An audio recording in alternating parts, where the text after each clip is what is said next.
अस्सलाम वालेकुम। Road crossing पर एहतियात करें, खुसूसन बच्चे और औरतें रोड क्रॉसिंग के लिए बहुत ज़्यादा मोहतात रहें। मंडी बहाउद्दीन झोलाना अड्डा पर ख़तरनाक रोड एक्सीडेंट हो गया।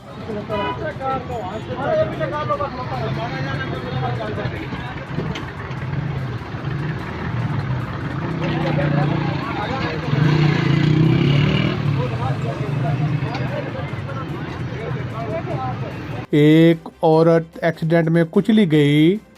112 टू रेस्क्यू इतला मिलने पर फौरी तौर पर मौका पर पहुंच गई।